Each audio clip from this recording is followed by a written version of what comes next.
Hey ladies and gentlemen, this is Austin Pratt with Proper Exterior Cleaning. We received a phone call from a homeowner that was in desperate need of finding some help with their paver pool deck. They just purchased the home recently and they weren't sure what the haze was on the pavers. They reached out hoping we could help them determine what the next steps were to getting their pool deck looking good again. As you can see in this video we took beforehand, the pavers have quite a bit of failed sealer present. That is what those white areas near the pool and other surrounding areas are. Basically, moisture came into contact with the sealer either too soon, it rained, or the mixture wasn't combined properly, leading to premature failure of the sealer. This is a great project to work on, as the worse before, the better the after. We noticed that once we started applying the stripper that we were dealing with two different products in two different areas. The pavers to the left of the drain, or the pool side, were sealed with a water-based sealer. You can tell because these pavers are all white. That means that the water-based sealer has blistered up and is ready to be removed. The pavers to the right of the drain, or the house side, were sealed with a solvent-based sealer. You can tell because there is no noticeable difference in blistering, and when walking on them they are very sticky. Fortunately, we got really lucky that there were not multiple coats in this area.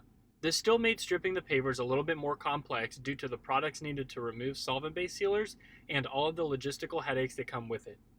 However, these old sealers were no match for Trident's Tidal Wave Gel. We let that dwell for about an hour and 15 minutes and then started the stripping process. The stripping process consists of surface cleaning the area with medium to high pressure water, and in some cases we do use hot water. However, due to the nature of this job and the thickness of sealer in multiple areas, we decided to turbo the entire project to ensure an even, consistent cleaning. Fortunately, this deck was not too large, so we were able to use the turbo nozzle as a dedicated tool for this job and not lose any efficiency.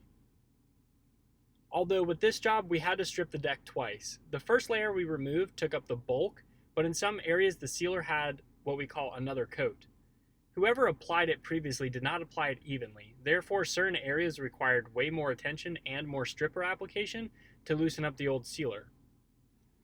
Some things to take note of on this project. The client did not want to do paver repairs at this time, as this specific deck was on a slope and it wasn't as simple as lifting a stone here or there to level it out. Entire sections would have to be pulled back and leveled to make it look proper. That not only was not within the budget, but not within the timeline we had to work with. The client was also not worried about the pool fence holes, so we filled those in with sand to match the joints. We also have a partnership with a local pool company, so they are cleaning the pool right after our completion of sealing. If you have any questions about our process, what you're seeing on your pool deck or driveway, give us a call at 904-333-6000. Thank you and have a wonderful day.